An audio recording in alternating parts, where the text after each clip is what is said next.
Entonces, bueno, pues ¿qué tal? Buenas noches a todos. Aquí estamos otra vez, Ricardo, Julio y Alejandro, como un viernes más para hablar de otro tema. Y en este caso vamos a hablar de la metalurgia, prehispánica, o sea, el trabajo que hacían con los metales antes de que llegaran los europeos a América, acá en América, sobre todo, en México y a lo mejor en Estados Unidos, vamos a ver. ¿Cómo estás, Julio? ¿Cómo está Ricardo?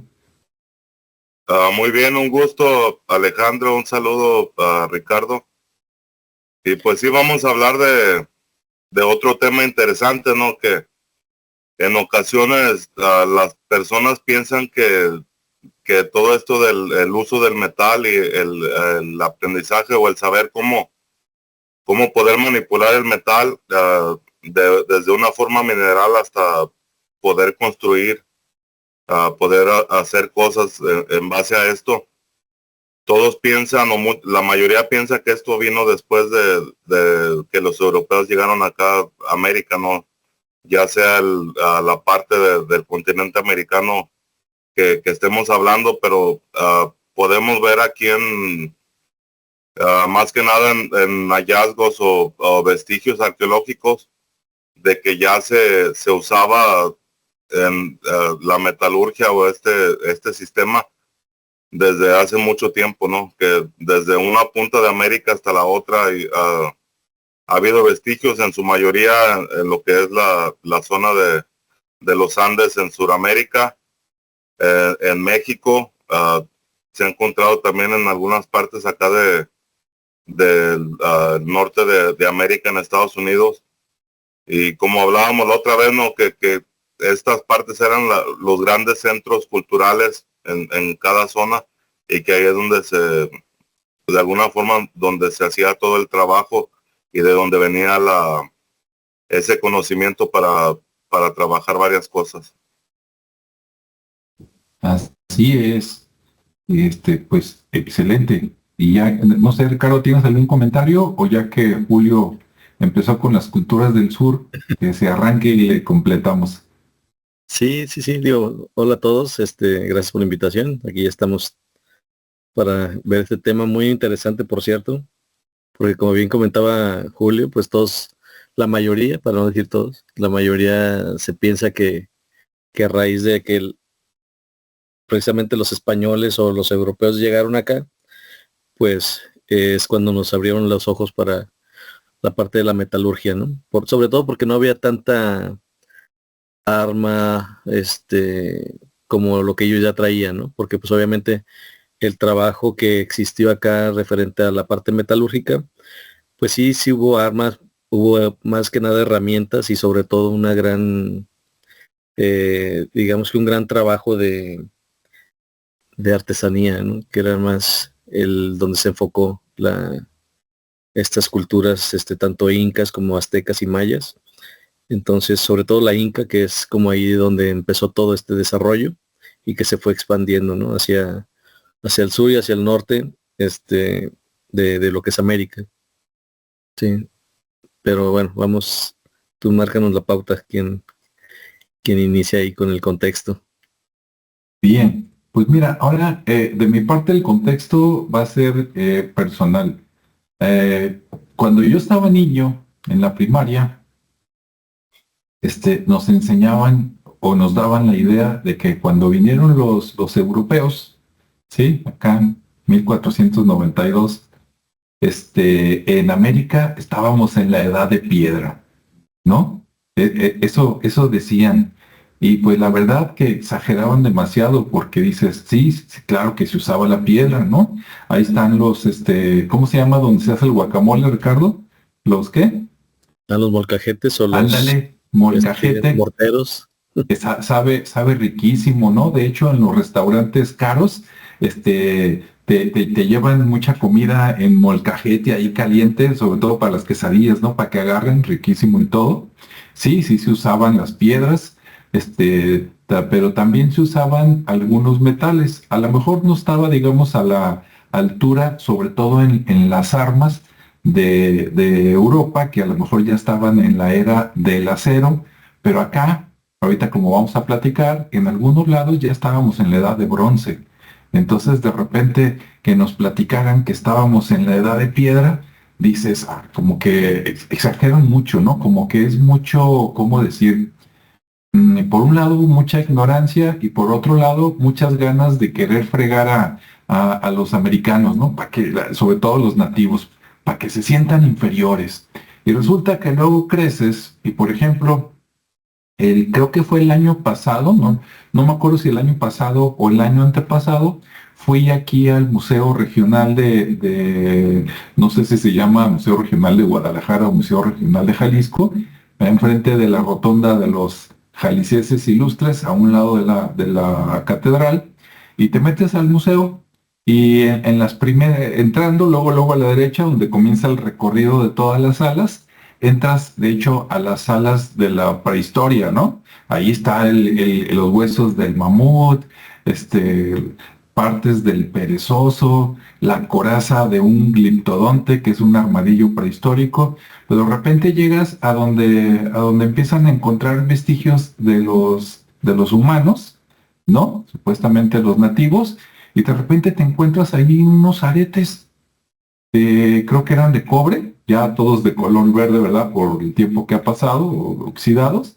pero dije, caray, dije, pues no, que no había metales. Y luego te pones a reflexionar y dices, bueno, a ver, aquí, entre otras cosas, vinieron por el oro y la plata, ¿no? Entonces dices, pues el oro, hasta que ellos trajeron su tecnología minera, hicieron minas así profundas y empezaron a crear lingotes. Pero antes, ¿qué tenían por acá? Pues tenían un montón de adornos hechos de oro, de plata y seguramente también de cobre y de bronce.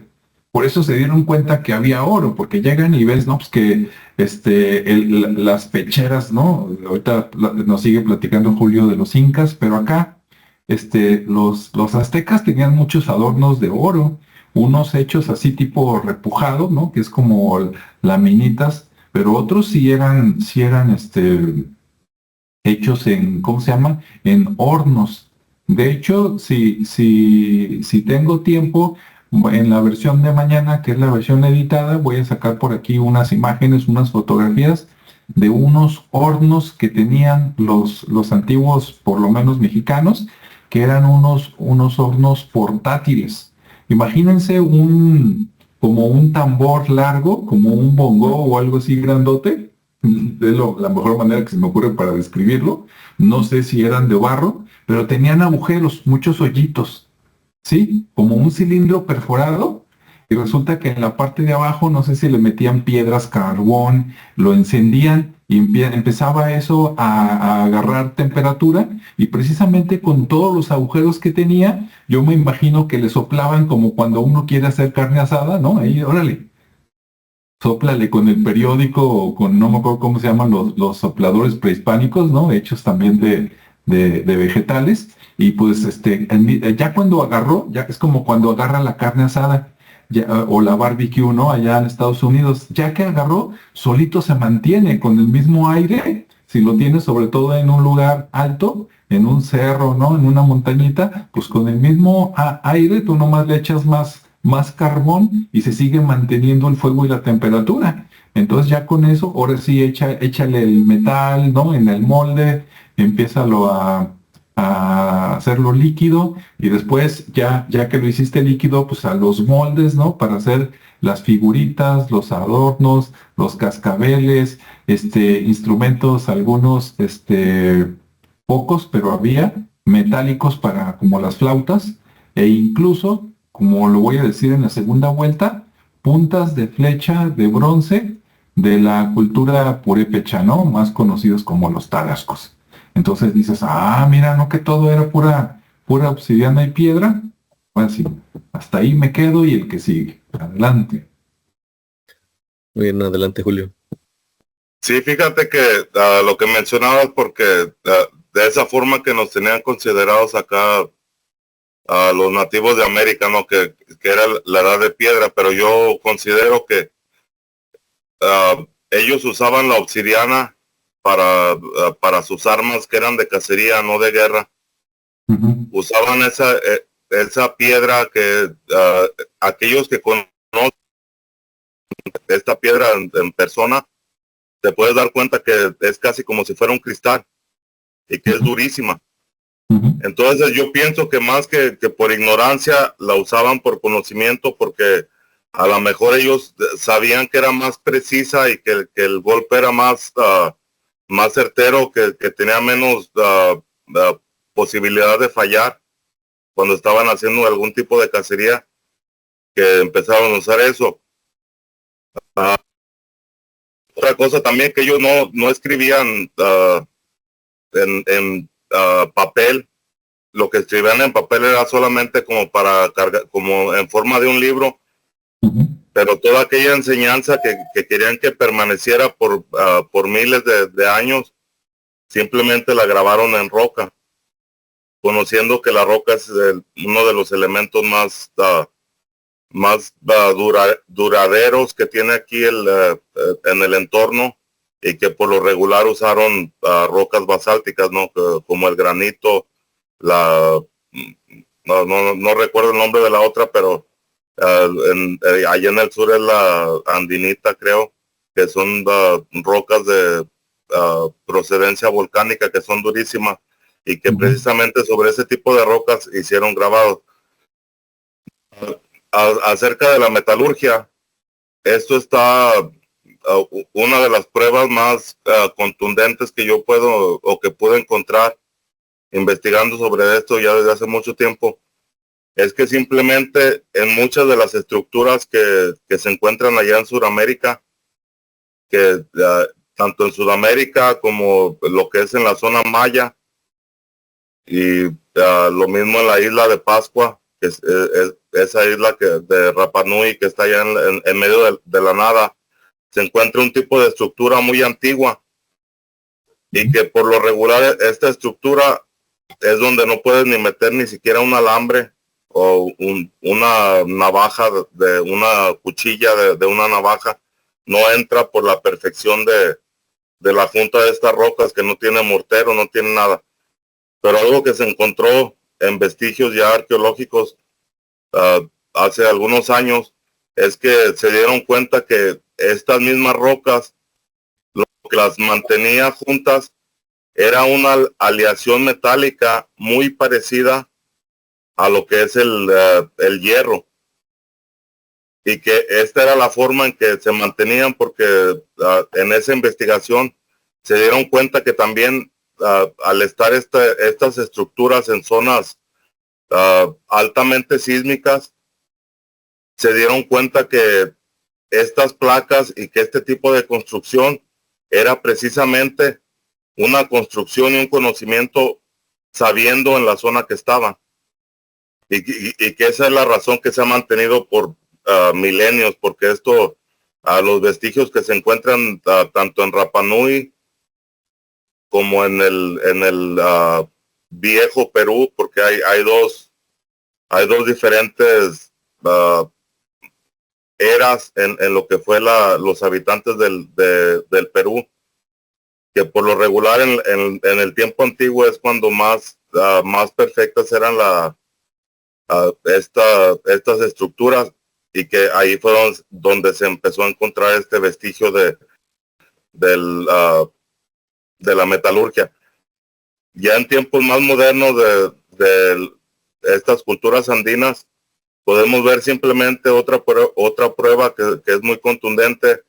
Es este llamado Inti, que era el dios de los suyos. Por eso es que la zona andina de Sudamérica era conocida como el Tawan Inti Suyu, que esta era las 4 tierras del dios Inti, ¿no? Que Inti, que este era el sol, era la representación del sol, y que en algunas historias y relatos se habla de una gran pieza de oro, representación de este gran dios Inti. Y ahí podemos ver que precisamente ellos ya tenían el conocimiento de la manipulación de metales, porque estas culturas simplemente usaban lo que tenían a su alcance, ¿no? Es como donde había piedras grandísimas, hacían estructuras grandes o con ese tipo de piedra. Donde había piedras más pequeñas, pues simplemente lo hacían con eso. Entonces todo lo que estaba ahí a su alcance ellos lo utilizaban.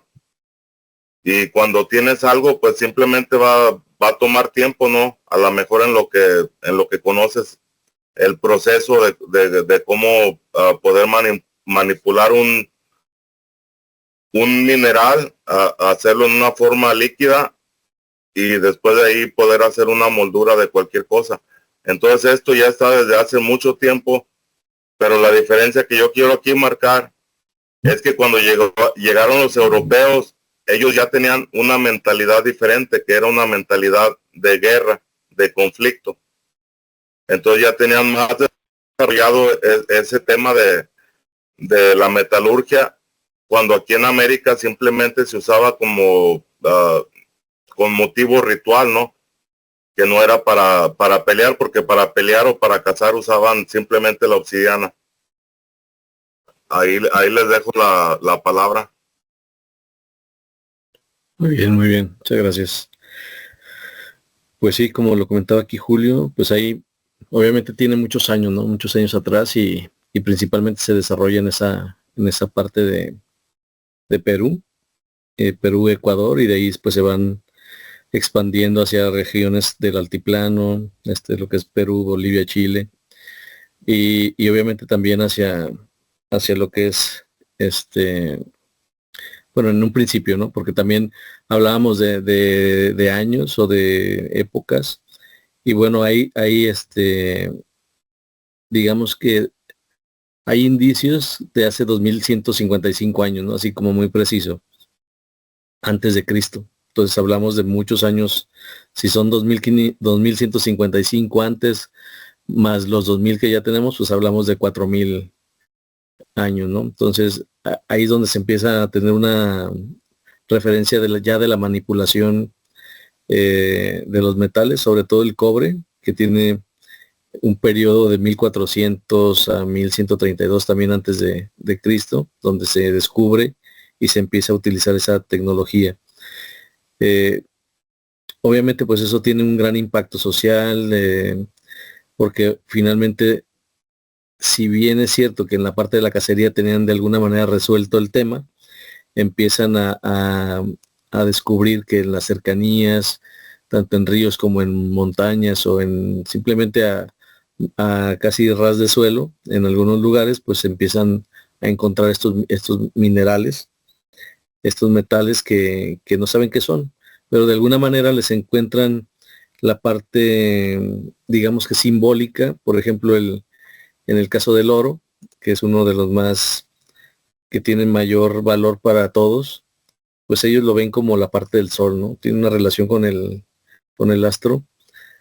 Y en el sentido de la plata, pues con la luna. Entonces, para empezar, ahí ya tienen un simbolismo con sus deidades, y ellos, esos materiales son los que empiezan a tener mayor valor, y obviamente pues es una zona muy rica en este tipo de materiales. Entonces pues bueno, ahí empiezan a tratar no tratar, sino que simplemente lo van encontrando, lo buscan y comienzan a trabajar con ellos, ¿no? Tal es así que empiezan, como son metales muy, muy fáciles digamos que de fundir. Obviamente el tema de la fundición con ellos pues todo fue muy empírico, ¿no? Simplemente dejaban el metal en el fuego y esperaban a ver si se generaba algún fenómeno, como con la roca o con algún otro elemento que ya habían descubierto, y pues se dan cuenta que empezaba a tener una especie de cambio, ¿no? En su forma, y obviamente pues sabían que de repente ya era una especie de líquido. Entonces iban descubriendo de manera empírica el cómo se fundía, y de ahí empezaron ya con todo el tema de la experimentación, hacer cosas muy, muy interesantes. Pero en un principio, como esos dos metales eran muy valiosos, pues nunca se fueron directamente a crear armas con ellos, ¿no? Por el valor que se tiene, sino que ya cuando se genera la parte de cobre, donde ya encuentran ese otro mineral, ese metal, perdón, eh, pues ahí empiezan ya a trabajar un poquito con sus armas, dotándolas de algún elemento que les ayudara en la caza o en la recolección, pero su esfuerzo no fue tanto en ese tema, ¿no? Por eso es que cuando llegan principalmente los españoles o ingleses, pues bueno, ellos estaban más enfocados en la parte del comercio, en la parte de su día a día, y pues obviamente con una riqueza impresionante para otros. Para ellos era una riqueza normal, pero pues llegan y ven toda la gran cantidad de oro, ¿no? De metales preciosos que tenían más allá de las piedras, como la obsidiana, que esa también la trabajaron mucho en las armas, porque era muy sencillo darle esos toques de filo ya con la experiencia con otra roca, y pues bueno, eran muy buenos para matar, para quitar la piel de los animales, y bueno, transformarla en abrigos y ropa y botas y todo eso. Entonces, cuando llegan estos, pues los extranjeros, pues obviamente ven lo valioso, ¿no? La plata, el bronce, eh, todas las riquezas, pero ya transformadas. Sí, ya había un tema de transformación de esos metales, y sobre todo mucho en temas de, digamos que de adoración o de ornato para adorar a sus dioses, ¿no? Entonces, por lo tanto, había ya unos grabados muy interesantes sobre todo tanto en oro como en en, en, en bronce, donde se usaban unas placas, y en esas placas se hacía una especie de repujado, que era un grabado que resaltaba las figuras o las formas que ellos querían representar. Y bueno, había muchos, incluso todavía en la actualidad en el Museo de Lima, ahí en el Museo Larco, todavía existen esas piezas, y bueno, tanto de oro como de bronce, y collares de todo tipo, ¿no? Con piedras, con plata, un sinfín de metales. Entonces, ellos empiezan con ese tema, ¿no? Ya una vez que vieron cómo era el comportamiento de la fundición de los metales, pues bueno, empezaron a encontrar la parte de los sulfuros, que generalmente eran con el cobre, y ahí ya incluso se daba una especie de maniobra o de técnica que era como la de la soldadura, ¿no? Y mucho digamos que de esos sulfuros, pues se quedaron como evidencias de que sí existía, de que sí existía el uso de la metalurgia en esos años, porque ya había lo que era como le llaman escoria de cobre, que era como el residuo, igual que el sulfuro. Entonces, como ya existía en la tierra todo eso, eh, quedó como una evidencia de que la era de los metales en esas regiones, pues se databa de esos tiempos, ¿no? Entonces, perfectamente quedaba el registro en tiempo, y obviamente por las formas, ¿no? También todos los collares, aretes, o pendientes así largos que usaban, y las máscaras adornadas, además de obsidiana y todas esas rocas, muy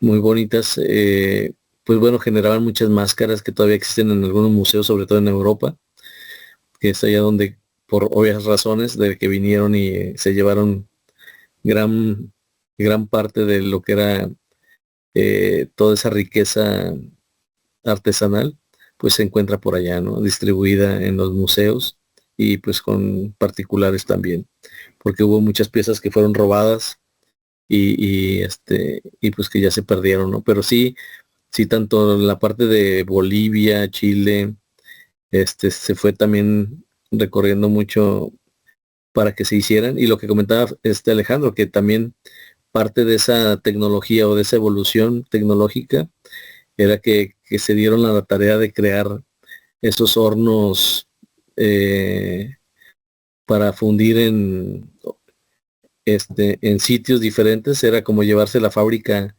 de un lugar a otro, y ellos hicieron esos hornos Portátiles. portátiles, pero iba a decir móviles, portátiles, gracias. Entonces sí fue digamos que eran muy creativos para eso y conocían muy bien los metales y los minerales y todo para saber cómo crear y cómo utilizarlos, ¿no? Tan así que, por ejemplo, el 95% de los metales que usaban llegó a ser el cobre, ¿no? El 2% en la parte de arsénico, que era como un complemento para el tema de unir piezas, el 1% el níquel también, que se utilizaba en unión, el sílice, el hierro, obviamente también ya tenían conocimiento del hierro. Y bueno, todo ese tema después, digamos que en la parte de ya utilizar todos estos elementos, pues data del año 800 y 500 antes de Cristo, ¿sí? O sea, se conocía desde los 2155, pero ya tenían un dominio muy pleno en estos años, ¿no? Entonces, pues bueno, mucho de lo que les decía, hay collares con turquesas, con ya mucha orfebrería, sobre todo en la cultura moche. También ahí se generan, por ejemplo, unas como tipo mazorcas de una representación del maíz, que también se hizo con forja, y ahí queda bastante bien, digamos que recreada la figura. Inmediatamente te das cuenta que es una mazorca o el maíz. Y los collares pues muy grandes, así muy vistosos, con piedras preciosas y de todos los colores. Y pues la cultura moche, que también pues obviamente está ahí en el Perú, del 200 al 600 todavía trabajaba con esos minerales y los extraían de depósitos que estaban a las faldas de los Andes. O sea, era muy superficial la recolección de estos metales, y eran pues obviamente ya herreros y mercaderes, ¿no? Los que andaban en ese tema de la fundición y buscaban lugares cercanos, pues obviamente para poder después hacer el trueque o poderlos intercambiar por comercializarlos más que nada, ¿no? Eh, ¿Qué más? Y sí llegaron a crear lingotes. Se estaba viendo aquí que sí hubo un proceso de creación de lingotes simplemente con los hornos portátiles, y unían todo lo que recolectaban, lo fundían y creaban sus lingotes para hacer una muy rápida distribución, ¿no? O la transportación de la mayor cantidad de metal para después llevarlo y trabajarlo de una manera más ornamental o más, digamos que ya en cuestiones más decorativas, ¿no? Y hablamos también que creaban cuchillos de oro, máscaras funerarias, de los mochicas, ojeras de oro, que no había escuchado esa parte de que hicieran con piedras preciosas y que las utilizaran ya, pero son como unos recubrimientos para la oreja, e incluso hacían coronas de oro muy, muy grandes, y incluso ya conocían un poco a los animales, por ejemplo, el pulpo, y pues bueno, hacían su representación de un pulpo con incrustaciones de amatistas y incluso de plata y bronce, y daban mucho, mucho color a la figura.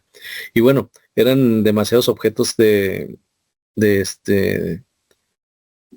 de adorno o de joyería, porque después ya todo eso se convirtió en un tema de joyería. Pero todos esos adornos pues empezaron a tener mucho, mucho valor, primero interno por el simbolismo que tenía, y ya con la visita de los extranjeros, pues bueno, ya era un valor diferente, ¿no? Ya no se fijaban tanto en el trabajo, en lo laborioso que pudo haber sido la creación, sino más bien en el peso y en la cantidad que había del metal, ¿no? Porque ellos ya conocían el oro y la plata y el bronce. Y bueno, dejaron un poquito al lado las herramientas también, aunque sí las utilizaron, sí empezaron a crear herramientas e instrumentos musicales también llegaron a crear. Y pues bueno, armas cortantes sí crearon bastante, pero no, más bien eran objetos decorativos, ¿no? Y bueno, ahí lo dejo un poquito para continuar con esta charla. Y mientras hablaron, Julio y Ricardo, le pregunté acá a la inteligencia artificial y está validando lo que dijeron y agregando muy poquito. Miren, dice cronología, ¿no? De la metalurgia en América. Dice, está desde el 4000 antes de Cristo, o sea, hace 6000 años. Es un buen. Dice, sobre todo en los Andes centrales, como dijo Julio. Dice, con el trabajo de oro y hasta el siglo XV, ¿no? Que fue cuando llegaron los europeos. Dice, y que entonces ya se trabajaba con el bronce. Sobre las técnicas, dicen que empleaban la fundición a la cera perdida, el martillado, la laminación y la aleación. O sea, pues prácticamente todo, ¿no? Yo no soy especialista, pero alguna vez me junté con gente que hacía figuritas y creo que eso de fundición a la cera perdida es porque haces un molde, no sé si de piedra o algo, y con una figurita, ¿no? Pones cera y luego le vacías el líquido caliente del metal y entonces deshace la cera y se queda el metal, esperas que se enfríe y ya está, ¿no? Entonces, para hacer cosas en serie, así. Los otros, no sé, entre el martillado y la laminación, ahí sí no sé, pero me imagino que es tipo como el repujado, ¿no? De pégale a la laminita y le vamos dando forma, ¿no? De hecho, Y la aleación, pues es junta dos metales y para que se unan, le agregan una tercera cosa o algo, ya en lugar, haces una mezcla, ¿no? De dos haces uno.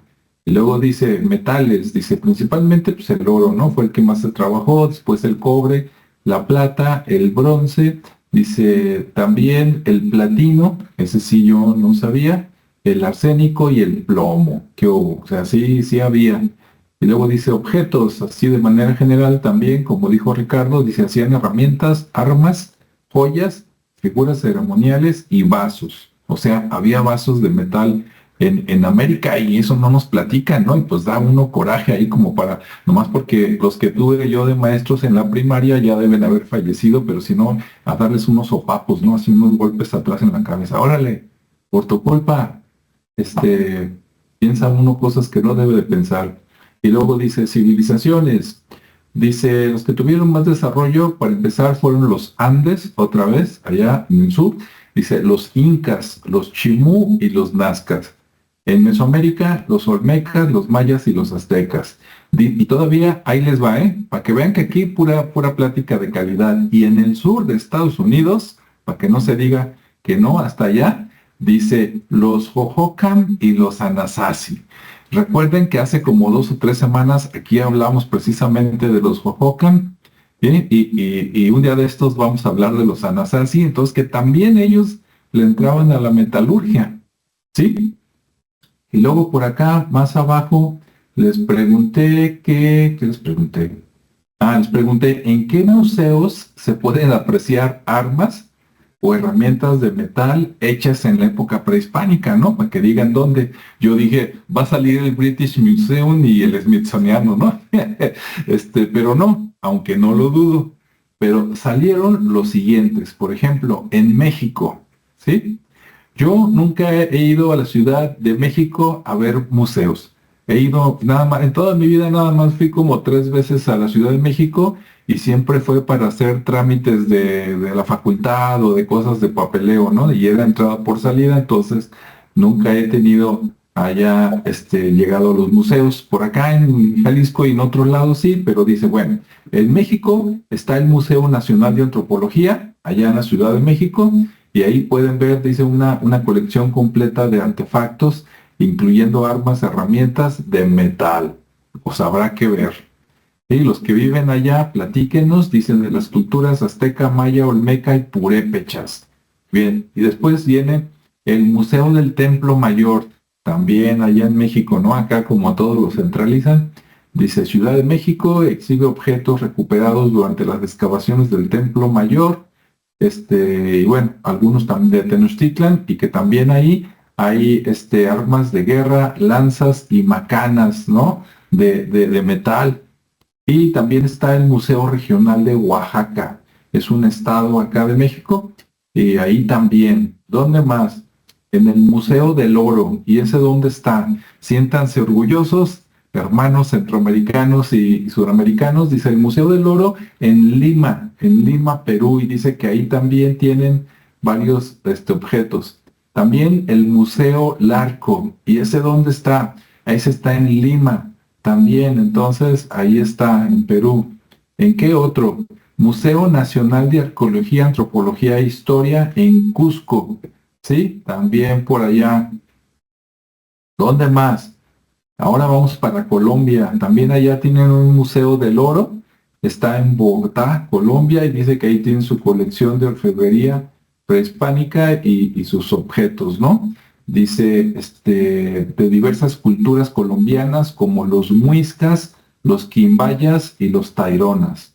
También está el Museo Nacional de Colombia en Bogotá también, donde ahí también tienen armas hechas de metal. Eso no nos platican en la historia todavía, ¿eh? En la primaria, tache ahí para la Secretaría de Educación Pública de México, a ver si se ponen al tiro, que se sienta uno orgulloso. También el Museo del Oro Zenú. ¿Qué es eso del Museo del Oro Zenú? Dice que estaba en Cartagena de Indias, creo que es Colombia, pero no me hagan mucho caso. Dice, este museo alberga una colección de objetos de oro trabajados de la cultura Zenú.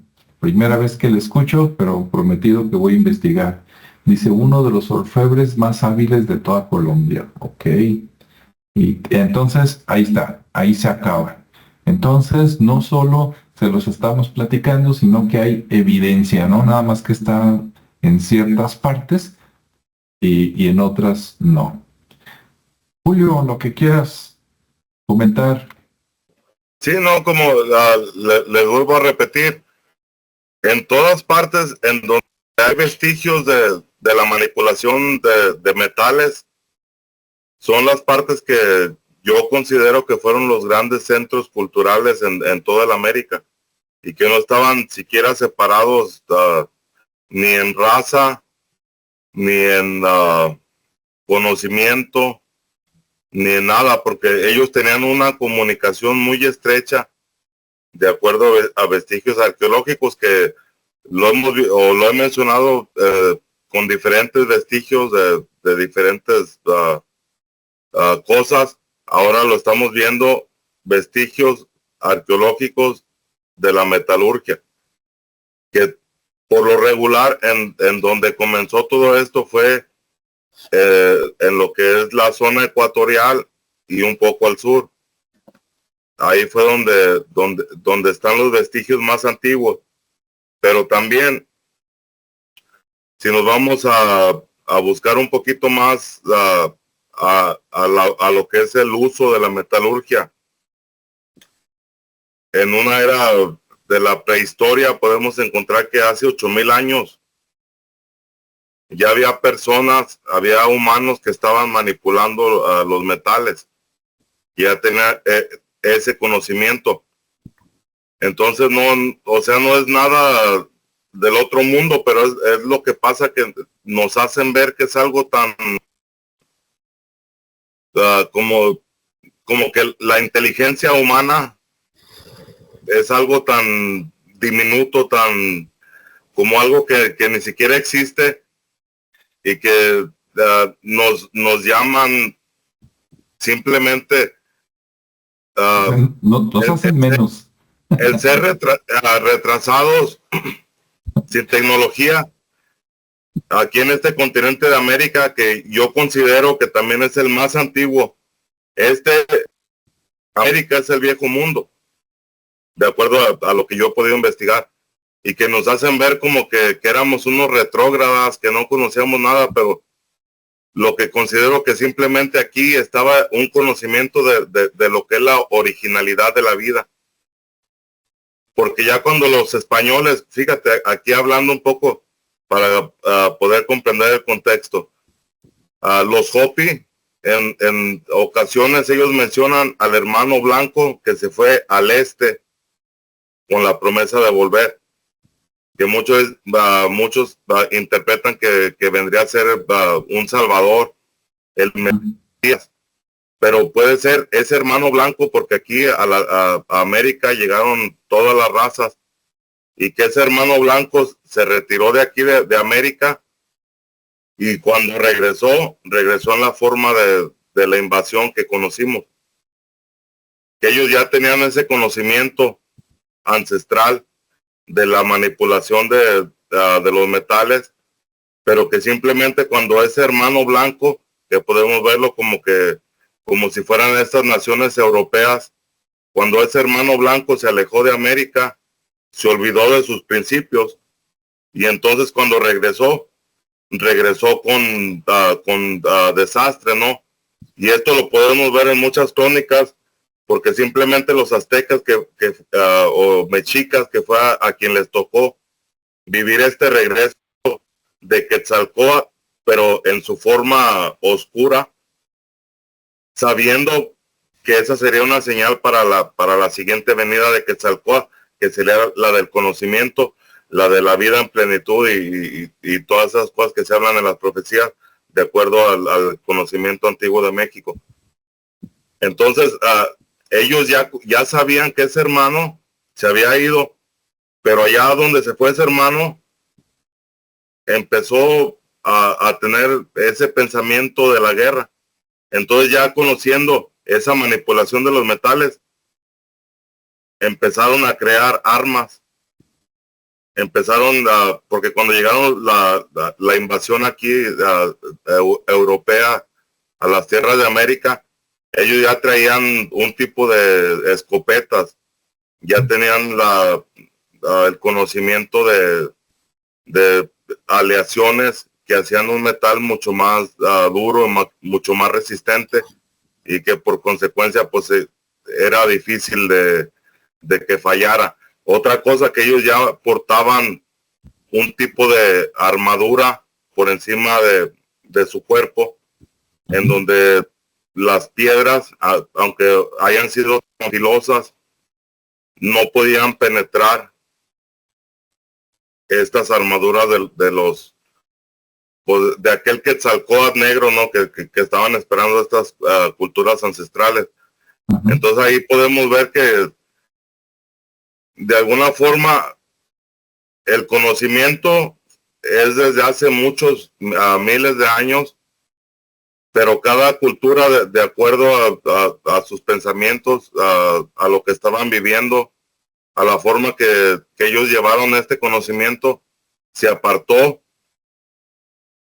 Que sabemos que acá en toda la América, principalmente, más que armas, se utilizaba en una forma ritual para hacer algún tipo de estatuilla, algún tipo de símbolo. Y en cambio, en otras partes de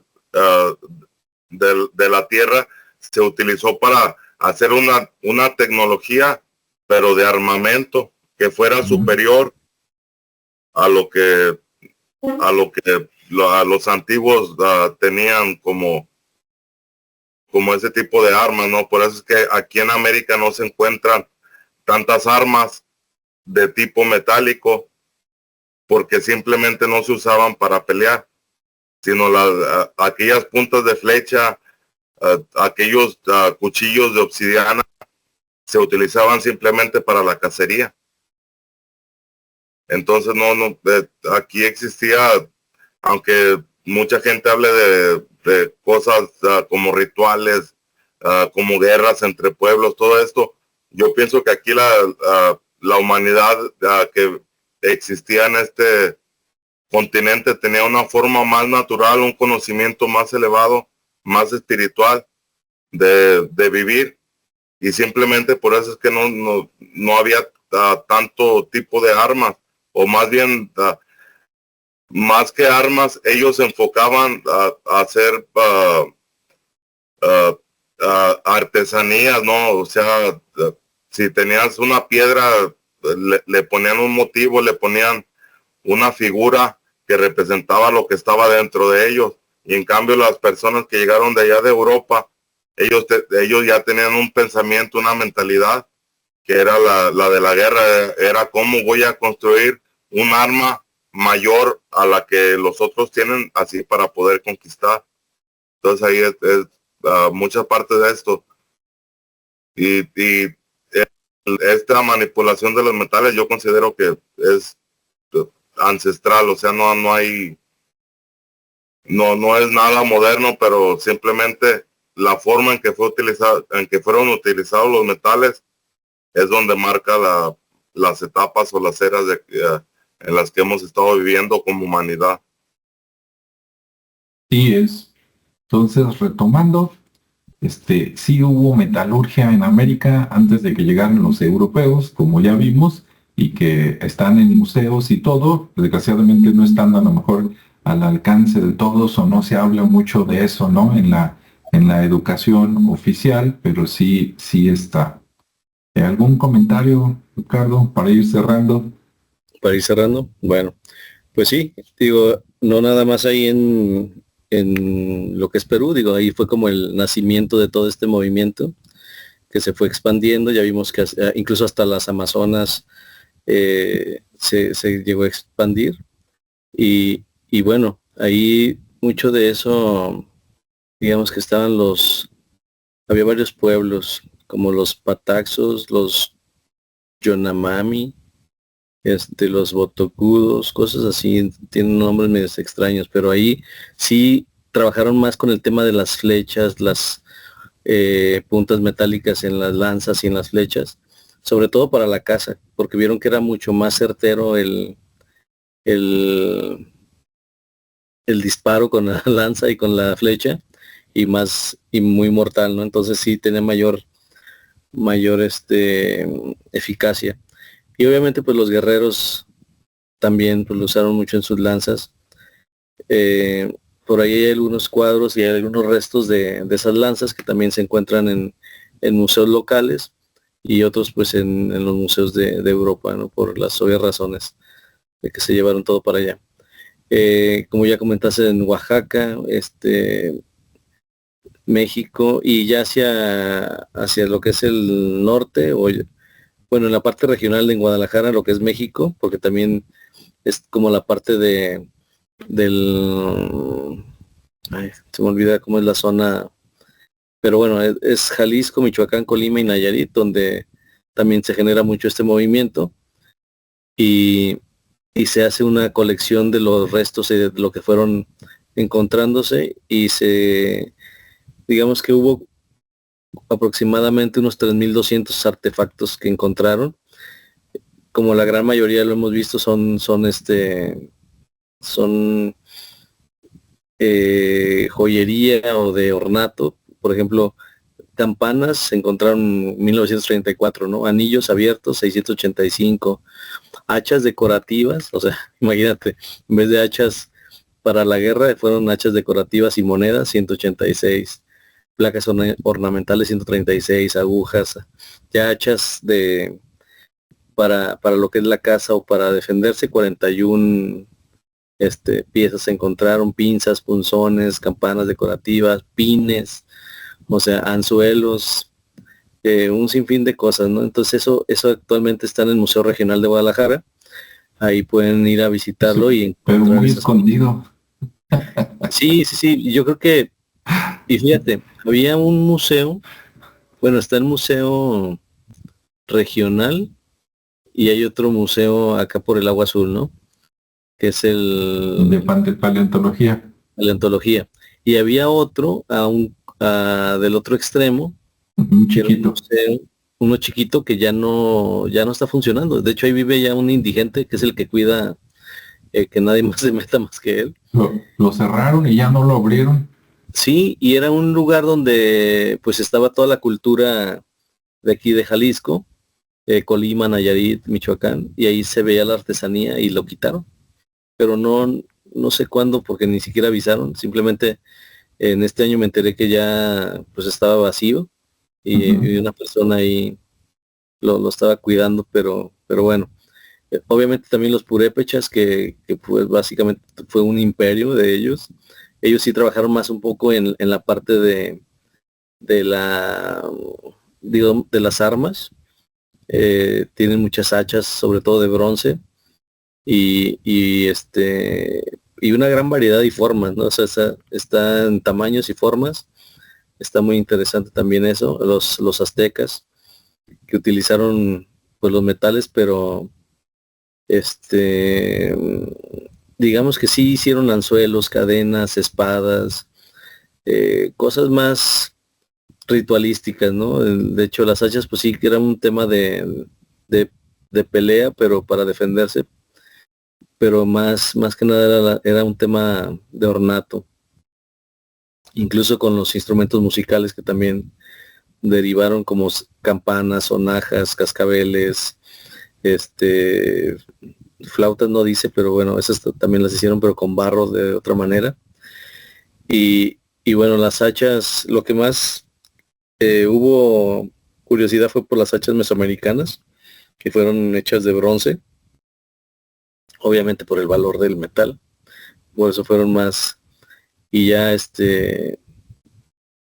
digamos que, a ver, ¿qué otra cosa aquí tengo? Es que se me fue, estaba ligando una con otra, pero bueno, ese tipo de hachas fueron identificadas, y bueno, en esa etapa del bronce, también se dio como como un periodo, y hay varias aleaciones del bronce hasta llegar al acero inoxidable y el hierro, ¿no? Tal vez en el acero inoxidable no fue muy percibido por ellos, pero por el tema ya de la conquista y todo eso, pero sí la parte de Norteamérica, y había pues las placas, que eran los grabados, y ya en el sudeste o en la parte ya de lo que es ahora de Estados Unidos, que también ya hablábamos de la parte del Mississippi, pues también se da en esa época, y ya hablamos la semana pasada que ya había placas donde se hacían grabados, y también, pues bueno, ya se deriva todo esto con el amartillado de las placas de cobre, en Alabama, Florida, Georgia, Illinois y todas esas zonas. Ahí también hubo ese auge por los metales, ¿no? Entonces, pues en general, pues América tuvo una vida muy activa previa a la conquista y a las visitas, pues hablamos mínimo de 4.000 años, de experiencia en el uso de los metales y del yunque, ¿no? Porque sus yunques pues aún eran de piedra, no y lo más innovador que yo veo fue los hornos estos de fundición móviles o portátiles, que ayudaron mucho a que se extendiera para la parte sur, norte, y también se transmitiera ese conocimiento. No era como, digo, si hoy habláramos de emprendimiento, digamos que ese tipo de hornos fueron como una especie de, de producto mínimo viable, y funcionó, y lo empezaron a mover, ¿no? A vender para que se hiciera más famosa esta actividad. Pero, pero muy interesante, digo, hay muchas piezas. Obviamente hablamos del Museo Regional aquí localmente en Jalisco. Tú mencionaste por ahí también otro. También en Guayaquil hay un museo con 7.900 piezas, entonces está bastante bueno el visitarlo. Hay mucho que ver ahí, y bueno, hablar más de las culturas pues es pues encontrarle todavía más, pero lo que sí digo, haciendo énfasis de manera general, pues nosotros no estábamos sí había temas de defensa, herramientas o armas, mejor dicho, para defenderse, pero pues todo era un tema más de objetos, de ornamenta, ¿no? Entonces, y aparte muy laboriosos, ¿no? Hay unos muy finos, con un trabajo de una mano de obra muy fina, muy experta, que si los vemos, yo creo que sería muy complicado la reproducción de ese tipo de artesanías, ¿no? Por la gran cantidad de horas y trabajo que le invirtieron a tanto detalle, porque sí es sorprendente cómo hay piezas que son minúsculas en el sentido del detalle que hay dentro de la forma, muy pequeñas, pero con un trabajo muy detallado. E incluso, eh, digo, ellos crearon sus propias herramientas para poder trabajar esto, pero sí está muy, yo he visto sobre todo los collares, los aretes o los pendientes que ellos manejaron, pero sobre todo en la parte de piezas muy grandes que tienen cosas muy finas, muy pequeñas, sí está medio complicado. Yo, a lo mejor sí lo pueden reproducir, pero con meses de trabajo, ¿no? Entonces, quién sabe ellos que en cuánto tiempo lo harían y con qué tipo de herramientas, pero ahora que tenemos herramientas más profesionales, por así decirlo, pues nada. Incluso aquí me encontré unas imágenes de una bolsa ceremonial de los bhikkhus en Perú y una copa de oro del año 850 después de Cristo, y otras copas mucho más laboriosas y ya con las figuras o las caras de la gente de Perú, bastante interesantes en su creación, que se parece como a la etapa bizantina en Europa.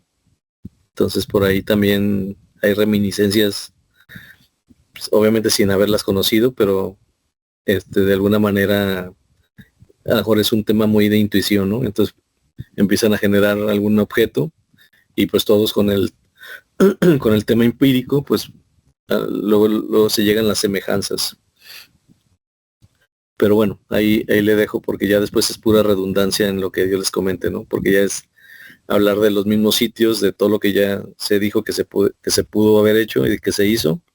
Y pues ya nada más resta pues visitar esos lugares, ¿no? Para ver las evidencias de lo que nuestros ancestros tan finamente crearon y tan valioso, ¿no? Que es también esa parte, ¿no?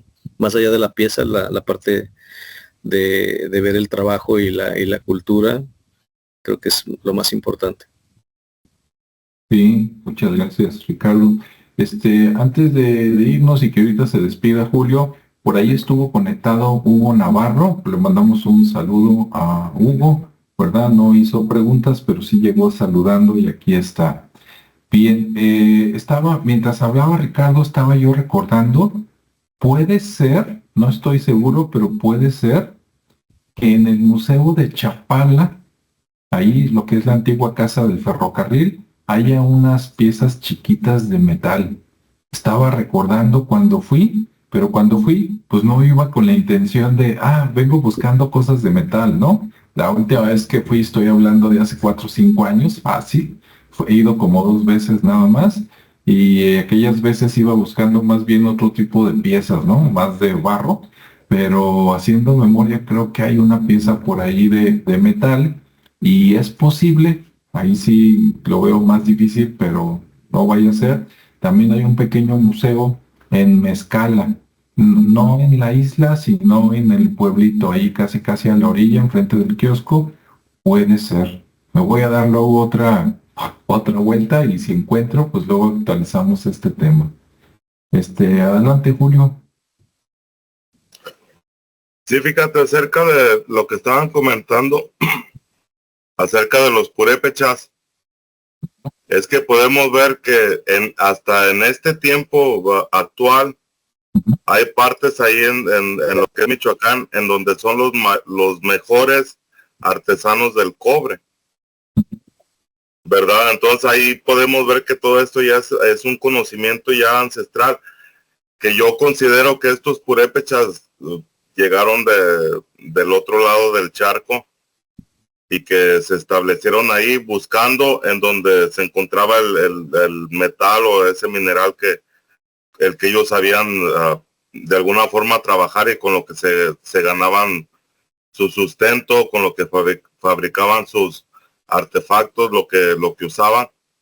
Entonces es algo bien interesante y que también tiene una historia que habla que los mexicas nunca pudieron contra este pueblo purépecha y que a lo mejor, que es algo que no nos enseñan, que a lo mejor era la diferencia en el armamento que tenían estos dos pueblos, conociendo que los purépechas ya eran conocedores de la manipulación de los metales.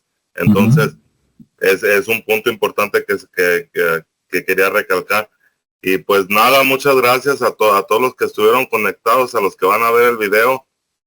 Y pues una charla interesante, ¿no? Que algo que no se nos dice, no se nos enseña en la escuela, algo que a mucha gente ni siquiera le interesa por estar viviendo el día a día, ¿no? Que pues a quién le va a interesar que hace 4000 años aquí en América se estuviera conociendo el metal, pero sabiendo que de todo ese conocimiento es de lo que estamos teniendo toda la comodidad en este tiempo moderno, ¿no? Porque ya todo eso ya fue algo que por muchos milenios ya se estuvo, por decir, haciendo el experimento de cómo manipular estas cosas, y que pues ahora los metales y todo esto, tanto para verte bien, ¿no? Aquel que anda ahí, papuchón, se pone una cadenota de oro con una medallota y bien buchón, ¿no?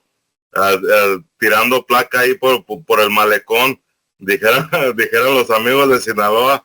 Entonces, todo el tiempo esto ya también está en nuestra genética, todo el tiempo ha habido esta forma de usar estos metales preciosos, y que principalmente aquí en las Américas, uno de los territorios donde más se usó de una manera ritual, de una manera artesanal y no para construir armas, y que ahí es donde podemos ver en donde existía ese verdadero paraíso, ¿no? Y que en donde la gente, en lugar de andar buscando cómo crear un arma mejor que la de tu adversario contrincante, no teníamos ese problema aquí, sino que por eso es que se desarrolló toda esta inteligencia, artesanía y conocimiento, porque la gente estaba feliz, estaba contenta, y en ese tiempo, sin estar esperando que alguien venga y te corte la cabeza, empezaron a manipular todos los elementos que tenían a su alcance, ¿no? Esa es la conclusión. Muy bien, muchas gracias, Julio. Y bueno, pues gracias a todos por estar aquí, por acompañarnos. Si les gustó, pues recomienden ahí el canal, compártanlo. Como dice Julio, es algo que no, y Ricardo, es algo que no se dice mucho, ¿no? En la educación oficial, cuando estás en la primaria, secundaria, no se habla de esto, y creo que sí es muy importante, porque no es que queramos ser más que, no queremos ser más que nadie, simplemente que se reconozca, ¿verdad? Que cada pueblo pues tiene su importancia. Unos son más avanzados en unos temas, otros son más avanzados que otros, pero simplemente reconocer lo que había, y que no quede ahí nada más en el olvido, malinterpretándose como de que, como que de la edad de piedra, ¿no? Hace poco escuché una persona y hasta da coraje. Bueno, entonces pues cuídense todos, tengan un buen fin de semana, ¿verdad? O inicio de semana, y pues nos vemos en el siguiente. Qué bien, hasta la próxima. Nos vemos.